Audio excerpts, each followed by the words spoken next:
Hamjambo na karibu kwenye awamu nyingine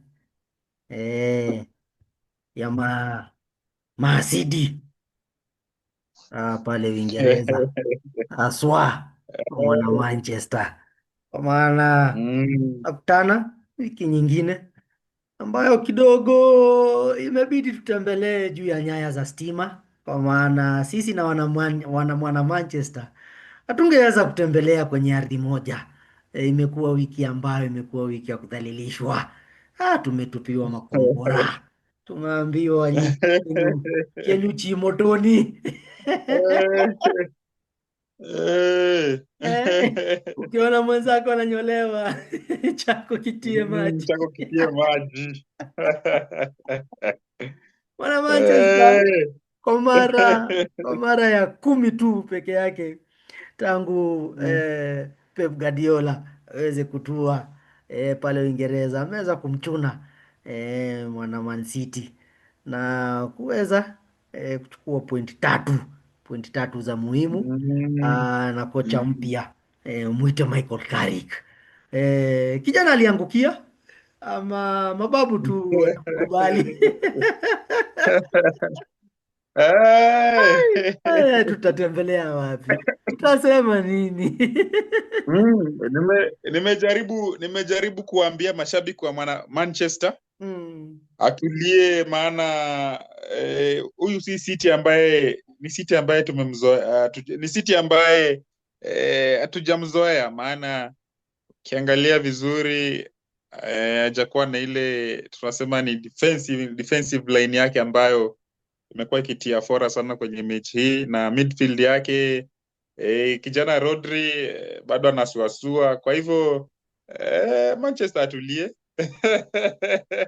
atulie, maana kesho kutwa ama Jumapili ni siku ambayo atajua kama ushindi wake mwana Man City ulikuwa wa ukweli ama Mhm. ulikuwa ule wa Kama tamu wa lamba kubahatisha. dudu, kama tamu lamba jusa. Sijasema alicheza vibaya. Manchester ilinifurahisha Ehe. sana mechi hiyo, haswa Mhm. kwenye kipindi cha pili alicheza mechi Naam, vizuri. naam.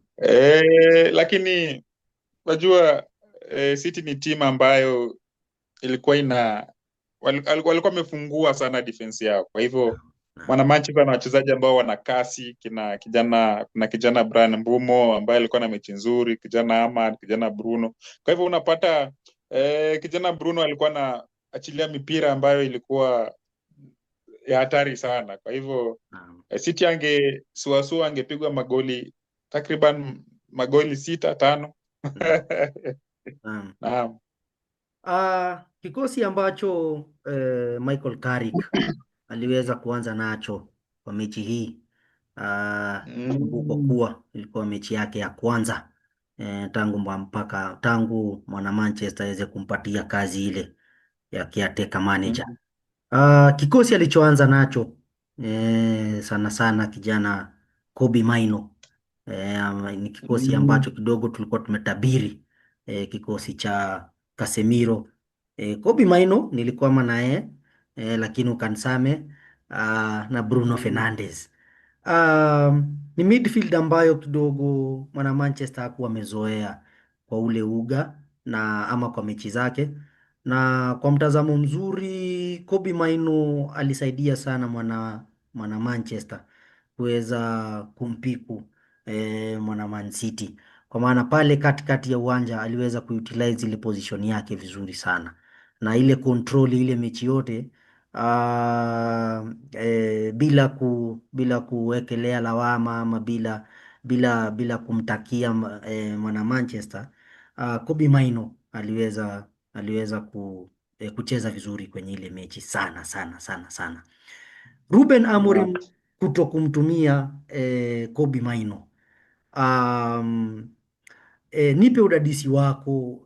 Ilikuwa tu ni jambo la tactical ama sasa yenyewe tunaona yenyewe kijana alikuwa tu amemtema. Alikuwa amemtema, maana Mm. sidhani kama Manchester amekuwa na pengo kubwa haswa kwenye midfield, maana ukiangalia kijana Maino ni kijana ambaye huwa ni box to box, ambaye eh, ana uwezo sana wa ule wa kubadili mchezo. Kwa hivyo jinsi Amorim alivyomtumia na kumnyima nafasi ni kitu ambacho kiliweza kunishangaza sana, maana ni kijana ambaye Naam. ali mashabiki walikadiria kuwa atakuwa ni future ya Manchester, lakini Naam. vile Amorim alivyokuja kijana akaweza kuwekwa, kwa kimombo tunaita under the bus. Kwa hivyo ni kitu ambacho kilinishangaza sana, na vile alivyocheza mechi ya Man City alikuonyesha tu kitu ambacho anaweza fanya katika mchezo. Kwa hivyo nakumbuka alikuwa karibu kuingia kule Italia, maana vijana wa Antonio Conte wale Napoli walikuwa na muinda sana. Kwa Mm. hivyo kukuja kwa Michael Carrick ni kitu ambacho kimeweza kumsaidia sana. Kwa hivyo kuna ule uwezo wa kuitwa katika kikosi cha taifa cha Uingereza ikiwa ataendelea kucheza mechi jinsi alivyocheza ya Manchester City. Naam, naam. Kwa mara nyingine pia mchezaji mwingine pia ambaye chini ya Ruben Amorim alikuwa amepatiwa very different role. Si mwingine tunamuongelelea yule Captain Bruno Fernandes, kwa maana kwa mara ya kwanza ama kwa mechi ambayo haikuwa amezoea kucheza ile position, aliweza kuanza kama nambari 10, ambapo chini ya mkufunzi Ruben Amorim alikuwa anakuwa preferred kuanza kama nambari 8. Kuzidi na kumsuta kocha Ruben Amorim. Um, Alikuwa amepiga mistake pia na Bruno Fernandes, kwa maana msimu wote ama for the longest time ambaye alikuwa anacheza na Bruno amekuwa akicheza nane, na Bruno tunajua Bruno ni nani. Bruno ukimpatia time, ukimpatia ile space ya kucheza na watu, unampatia ile space ya kupiga counter attack, Bruno atakuwa vizuri sana. Lakini chini ya Ruben Amorim kidogo alikuwa amenyimwa hiyo nafasi ya kuplay in that position, na hii mechi ya Man City iliweza kuonyesha ubabe wake sana akiwa anacheza pale kwenye ile nambari 10. Um, vile Carrick ali approach hii mechi, uh, uliona approach yake ilikuwa ni gani, kulingana na vile pia aliamua kuanza na actually hata hakuanza na striker, hakuanza na striker Naam, kabisa. Yeah. alianza na kijana Brian Mbeumo, alafu akaweza kuchezesha kijana Patrick Dogu Naam. upande wa wingi ya kulia ya Naam. kushoto, maana approach yake alicheza akianza mchuano, na natumai ama na jinsi nilivyoona, anaona ni kama alianza na kale kauoga, maana kipindi cha kwanza aliweza kudefend sana. Kwa hivyo alitumia muda huo kuweza kumsoma mwana Man City, na naweza sema ilizaa matunda, maana aliweza kumsoma vizuri. Na mechi kipindi cha kwanza kilipokuwa kinaelekea kuisha, tuliona alianza kumsakama sana mwana Man City. Aliweza kupiga eh, magoli mangapi alitolewa? Matatu ama mawili. I think mawili, kwa maana kulikuwa na ile chance ya Doku Mbeumo na kulikuwa na chance ya Diallo. Naam, alichukua sana, alitumia muda huo wakati anapodefend, alitumia muda huo kumsoma Man City, na alipoanza kuattack na hiyo transition Naam. aliweza kumsakama sana mwana Man City. Kwa hivyo kipindi cha pili kilipowadia, tuliona Manchester hata katika umiliki wa mpira. Nakumbuka kipindi cha kwanza mwana Manchester alikuwa na 27%. Naam. Kwa hivyo inakuonyesha tu, na katika kipindi cha pili aliweza kuimprove akakuwa na asilimia karibu 40 na kitu ama 50. Kwa hivyo inakuonyesha tu mwana Manchester aliweza kutumia kipindi cha kwanza kuweza kumsoma Man City, Naam. alafu katika kipindi cha pili akaweza kumattack, na hapo ndipo aliweza kupata magoli yake mawili na akaweza kushinda mchezo. Kwa hivyo Carrick alinifurahisha sana kwa approach yake ya mchezo. Ni Na, kocha ambaye naona huenda akatoa mwana Manchester pabaya ikiwa ataweza kucheza vile alivyocheza game ya Manchester City. naam. Vile vile vijana wa Guardiola kwa mara ya kwanza waliweza kuanzisha defense line, nasema ambayo is the youngest defense line ambayo Guardiola amewahi anza nayo, kwa maana alikuwa na vijana barubaru, hakuna defender actually. Kwa wale wote ambao wako pale, there is no one ambaye anaweza anza mechi kama defender, kama madefender wote wako actually. Hawa ni player C, hawa ni maplayer wa depth kabisa. Na mwana Man Mm. City kidogo hakuwa na beki nzuri sana, kwa maana kijana Alin, kijana Kusanov na kijana Lewis, vijana wadogo sana ndio ambao walianza ile mechi. Um, unaona kidogo kukosa experience ya wale defenders ambao wamekomaa pia iliweza kumpa mwana Manchester kazi rahisi sana.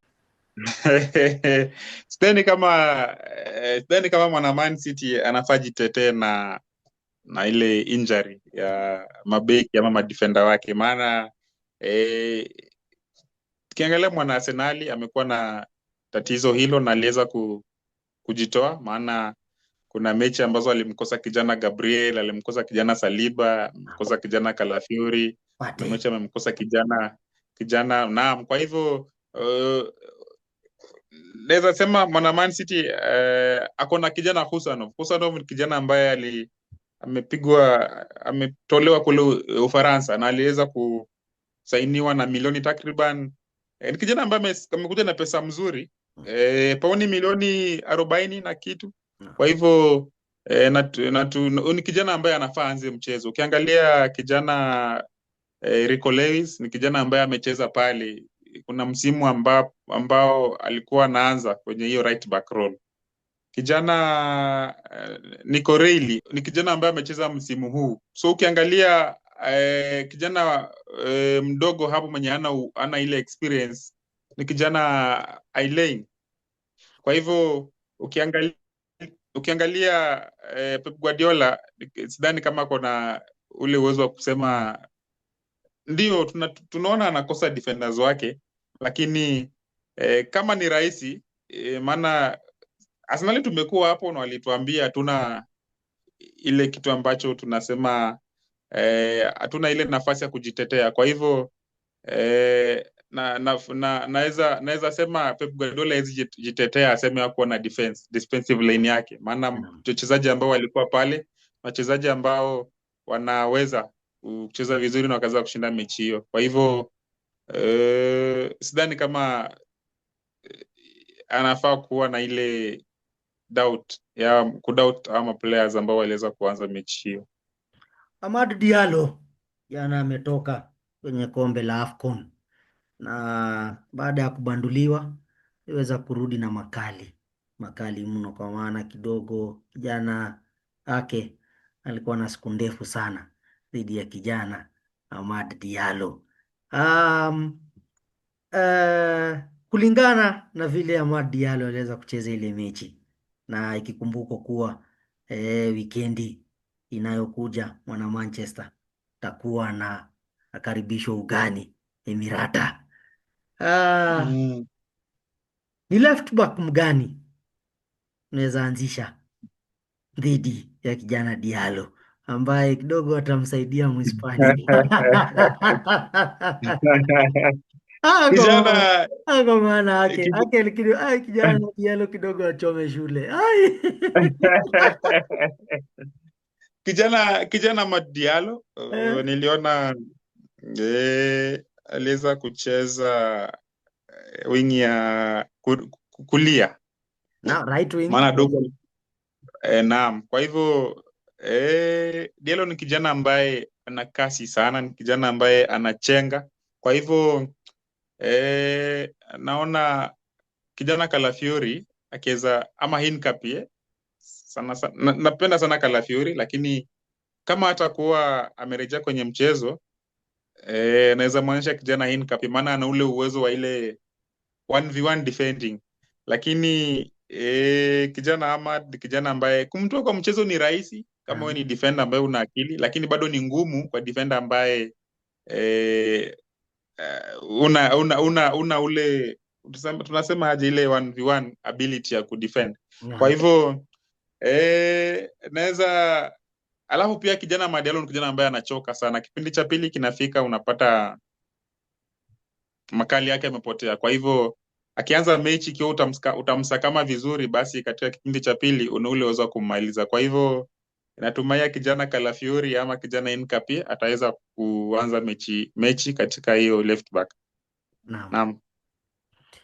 Hali ilivyo na tunavyokusudia, mwana Manchester takuwa na tua ugani Emirata, mechi ambayo itakuwa ni mechi ngumu kwa Carrick, kwa maana hizo ni mechi mbili ambazo ameweza kucheza haraka haraka na zile za timu za top 3. Msimu aliokuwa kama caretaker manager Carrick alibaki kuwa manager ambaye alimpiga Arteta na akampiga pia Guardiola in the same period. Na wakati huu pia Carrick anarejelea awamu yake nyingine. Mhispania amejitayarishaje kwenye mechi ya mwana Manchester, na ni mechi ngumu Ah, ama kidogo unasema mwana Manchester ni upepo wa makaratasi? kitu ambacho nampendea sana Mikel Arteta ni kocha ambaye ameweza kushinda mechi ambazo hakushinda msimu uliopita. Naam. Kwa hivyo na ni kocha ambaye hajapoteza nyumbani mwaka 2025 hakupoteza nyumbani.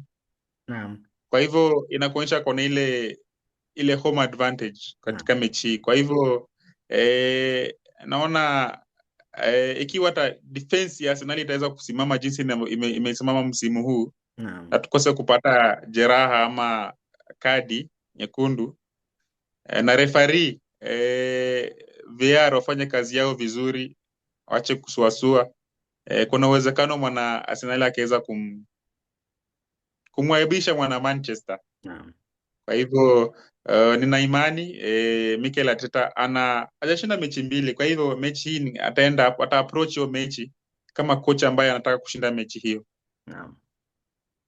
Kwa mara nyingine wale wana VAR dogo wanatuondolea bao la msimu, wanatuondolea bao la msimu, na wanaweza kumtoa mwana Manchester maneno kwa mdomo. Waliwadhalilisha sana wana Manchester. Mwana VAR Naam. dogo wikendi ukilinganishwa na lile bao la kijana Bruno Fernandes, na uweze pia kulinganisha na mambo mbili tatu ambayo wale wana VAR waliweza kufanya pia na bao lile la Mount of discussion, ama ni jambo ambalo pia tunafaa tukusudie sana kuharibu mechi, kutengeneza mechi. Ah, Wow. kuna msimu ambapo kijana Alejandro Garnacho aliweza kupiga goli katika kipindi cha pili akicheza dhidi ya mwana Arsenali. Gabriel akaweza kumtoa timing na ile offside.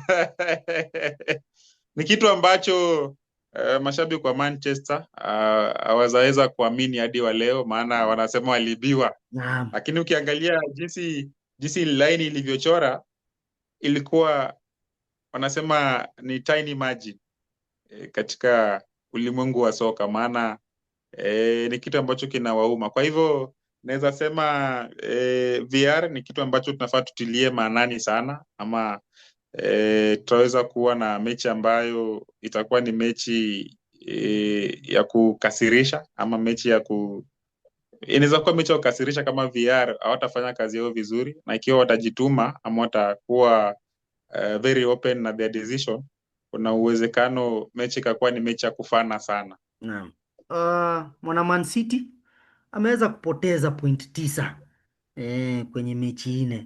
mm, ambazo ameweza kucheza, na imekuwa mara ya kwanza ah, kwenye msimu kwa mm. Guardiola kuweza kupata nafasi ama kuweza kupoteza pointi kama zile. Unaona akimaliza aje msimu huu, kwa maana pale juu ikilinganishwa kuwa anaenda kupatana na mwana Eh, Wolves wikendi hii ambayo inakuja. Mwana Man City ako kwa position gani? Na kuwa nambari eh, mbili pale bado inanipatia wasiwasi kama mwana Arsenali, ikilinganishwa kuwa naenda kupatana na mwana Manchester wikendi. Inaendelea kunipa pressure ama sidhani bado vijana wanaweza pumua sasa? mwana Man City baada ya kucheza mechi hii dhidi ya mwana Wolves weekend hii atakuwa anaingia kule White Hart Lane kucheza na Tottenham ambaye amekuwa akimchuna sana, Naam, alafu akitoka hapo atakuwa anaenda kule Anfield kucheza dhidi ya mwana Liverpool. naam, Kwa hivyo kama shabiki wa Arsenali naweza sema tutulie, naam, tusikiwe na wasiwasi, maana si tena kile kikosi ambacho tumemzoea nacho. Kwa hivyo tutulie, tushinde mechi zetu na tutumai kuwa hatutapata jeraha. Naam, maana kuna uwezekano wanasema kuna Arsenal ikishinda mechi 12 katika mechi zilizosalia amebeba kikombe naam. Amebeba ligi. Kwa hivyo tutulie, kwa hivyo tutulie, tusimwangalie mwana tusi, tusimwangalie mwana Man City, tushinde mechi zetu. Naam, Naam. naam. City Haya. hata mwana Manchester anaweza mpiku Nasema Jusa si mchawi. Haya, eh. tukidadisi Mm, kikosi ambacho kilianza mechi dhidi ya mwana Man City, Kobe Maino, Bruno mm, Fernandes na Casemiro pale pale katikati. Mhispania amekutaja kwenye ofisi, amekuambia Jusa, naomba uweze mm. kunipa wazo lako, nimwanzishe nani pale katikati ambaye ataweza kunishikia Kobe Maino, ataweza kunishikia Casemiro na aweze kusaidia Bruno asiweze kupiga piga mikiki pale. Nipatie kikosi chako cha midfield ambacho kinaanza pale katikati, kikumbukwa kuwa kijana Kobe Maino aliwafanyia vibaya sana vijana wa Guardiola.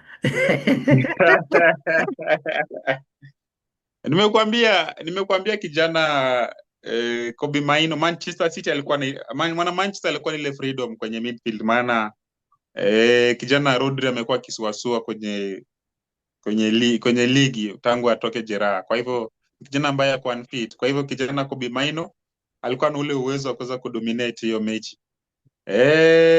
Umesema ni kupata kikosi cha mwana Arsenali. Kikosi cha Arsenal midfield peke yake ambayo itaanza na Midfield nakupatia Manchester. midfield ya kawaida, nakupatia technical ability ya kijana Martin Zubimendi, kijana ambaye tunamuita the best register in world football at the moment. Alafu kuna ile work rate na ile inasema set piece ability ama ile defensive contribution ya kijana Declan Rice. Mm.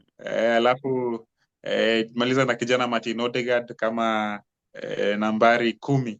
lakini ikiwa Odegaard ataweza kusuasua, kuna ule uwezekano bado Mikel ataweza kucheza na kijana Mikel Merino Mikel Merino huenda akacheza mechi hiyo katika kipindi cha pili kwa Mhm. sababu ya ile kuongeza ile wanasema ni overload kwa attack, maana ni kijana ambaye ni mzuri sana kwa vichwa. Kwa hivyo ikiwa Arsenal itatumia mipira ya set pieces, basi kijana Mikel Merino huenda akaingia mala kwa Martin Odegaard, lakini natumaia ataanza na Zubimendi, Rice na kijana Martin Odegaard. Mhm. Ikilinganishwa vile kijana The Butcher pamoja na Maguire, unajua inakuwa ngumu sana ukisikia Maguire alipata mechi nzuri sana na walikuwa na The Butcher hapo kama madefender wawili dhidi ya kijana Haaland. Um, Inaonekana mipira ambayo most inaweza muumiza mwana Manchester ni ile wings Mm, ambazo tumekuwa tukikataa, na hizo wings ambazo tumekuwa tukikataa sana sana pande ya Luke Shaw. E, Mm. kwa maana isipokuwa tu ni vijana wa mwana Man City hawakuweza kuwajibika. Ilikuwa Mm. rahisi sana kumpiga mwana Manchester kupitia kwa kijana Luke Shaw, kwa maana kijana Diego Dalot alimlemea sana Doku, na pia Semenyo pia, ingawa hakuweza kumakinika vizuri, angeweza kumpiga. Ah. Kucheza na mwana Manchester kupitia kijana Odegaard, naona inaweza msaidia sana Mhispania, ingawa Eze pia ni kijana mzuri sana pale, lakini kulingana na vile Arteta amemwaminia sana Merino, actually amemwaminia Merino sana zaidi ya hata Odegaard. Kwa hivyo kwa mechi ile, hata akaingia pale kama ameanzisha Eze, anaweza nistua sana, kwa maana yule mchezaji ambaye Eh, nilikuwa naona anaweza kuwa kwa ile mechi sana sana, kama si Odegaard, ni huyu Eze, mwingine. Eze ni kijana ambaye Manchester anacheza na transition at the moment. Ni timu ambayo inacheza na transition, kwa hivyo wana expect ama wanacheza na ile mentality ya huyu anaweza poteza mpira wakati wowote. Kwa hivyo Naam, Eze akianza mechi hiyo, na Eze jinsi amekuwa akipoteza mipira katika ile midfield, ukimweka game ya mwana Manchester huenda naam, akawasaidia sana kutupata na ile transition. naam. Ikiwa Mhispania ataweza kumwanzisha kijana White pale kwenye ile backline. Toka hapo. Ikiwa ataweza kumwanzisha kijana White pale kwenye ile backline, amekuwa kijana mzuri sana. Vile Mbeumo alivyocheza hii mechi ya mwana Man City. Ah, wacha niweze kutoa udadisi wangu hicho kikosi cha hapo backline, kwa maana ningeweza kupenda sana anianzishie kijana Skeli, ingawa ni ngumu. Mechi ya mkondo wa kwanza uliona jinsi kijana Mbeumo alikuwa anasanzuka katika wigi hiyo. Kwa hivyo inakuonyesha kijana Mbeumo ukimpatia nafasi Eh, jinsi Luis utamwanzisha nani hiyo right back na hiyo left back? Kwa maana mimi siwezi taka Timber aanze left back na hiyo right back ameacha shimo. anatumia. Jusa Mi, pale mi naweza tutashuka. mimi naweza fanya hivi Mm. naweza cheza na Timba kama left back alafu nicheze Mosquera kama right back. Mosquera kama right back. Si amecheza hapo na amecheza viti. Kwa Hata kama hivyo lakini sidhani natumai kuna kijana ambaye atakuwa kwenye mechi kama si Incape ni Calafiori. Kwa hivyo ni mawazo tu, lakini natumai kijana Incape ama Calafiori atakuwa kwenye mechi hiyo. mm. Aya, Na mimi nimetoa ubashiri wangu wa backline ambayo kidogo naona ikianza mechi pale ni kijana Skeli, ah, kijana Gabriel, Saliba, na kijana Timba. Lakini kidogo mageuzi yakigeuka kidogo, naona Timba akianza pale left back na right back. Tuanze na kijana White ambaye kidogo atanipatia wasiwasi sana. Nikiona White ameanza hiyo mechi kidogo atanipatia wasiwasi sana. mechi mechi ya kasi kijana White husuasua sana. Kwa hivyo White against Kunya Aha. inaweza kuwa ni jambo ambalo litakasirisha sana mashabiki, lakini ikiwa Timba ataanza hiyo side alafu kijana Calafiori upande mwingine, itakuwa Naam. ni mechi nzuri sana kwa mwana Arsenal. Ah, mfumo wa pale mbele, kijana Gyökeres ameweza kuwajibika sana, na ameweza kidogo tulisema aanze kutafuta mguu, na kidogo ameanza kutafuta mguu na anipendeza sana, kwa maana pale kwenye counter na Mm. pale kwenye zile mipira za central passes, deep Mm. lying, ameweza kuwajibika nazo sana na akaweza kumfungua fungua sana yule opponent ambaye amekuwa akicheza naye. Tukitumia Naam. relation ya Haaland alivyocheza na dhidi ya Maguire na dhidi ya The Butcher. Unaona ni jambo gani ambalo Gyökeres ataweza kufanya very different, kwa maana kulingana na ubashiri wangu naona tu ile yule Gyökeres akianza ile mechi ya mwana Manchester. Ni yule yule. Ni jambo gani ambalo itambidi aweze kufanya la maana sana ili kuweza kuifungua ile defense ambayo inasemekana kidogo na kuja kubabaisha Uingereza ya Maguire na The Butcher. Ateta Bwana Arteta naona akianza na kijana Gyökeres, Naam. na Gyökeres akianza mchezo, alafu inamaanisha kijana Bukayo Saka Yeah.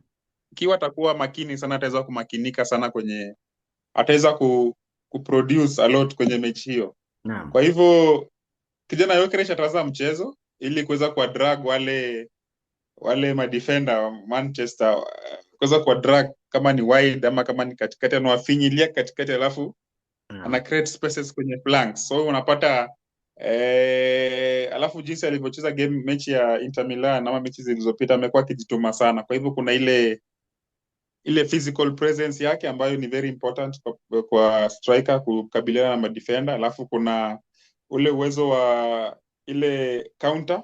Naam. Ni kijana ambaye anang'ara sana katika mechi hizo. Kwa Naam. hivyo naona Arteta akimwanzisha kijana huyo Victor Gyökeres. Preference yako ya kumfungua kijana Dalot ambaye kidogo aliweza kuwa worth man of the match appearance ama man of the match ability, utamwanzisha nani pale kwenye ile role ya kushoto, kikumbuka kuwa kijana Eze ako pale, kijana Trossard ako pale na kijana Martinelli wa Samba aliyetupigia pasi ililoenda shule pale huko San Siro. Naweza taka sana kijana Martinelli aanze, lakini Arteta ataniwekea kijana Trossard kwa sababu ya ile ability yake ya kupiga mabao kwenye mechi kubwa. Kwa hivyo kijana Trossard ataanza mechi hiyo. Naam. Na kijana Martinelli ataingia kukava wakati tunahitaji defensive contribution, wakati ambapo tunaongoza mchezo. Martinelli ataingia katika kipindi cha pili. Naam. Naam. Naam.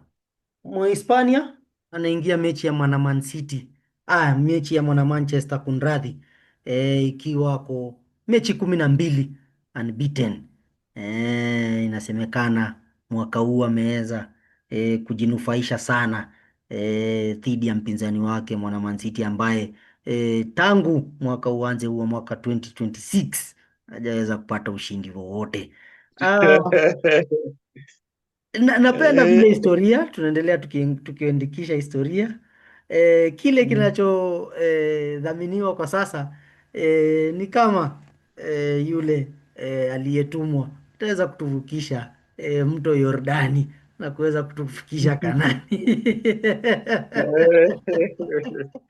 Asema hayawi huwa. Anasema ukitaka kumuua nyani usimtizame Usimtizame kwa macho. sura, maana ukimtizama sura utamwonea huruma. Jinsi makamasi anavyomtoka machozi. Bashiri dhidi ya mwana Manchester, unaona mechi itakuwaje na mechi itaweza kuisha aje?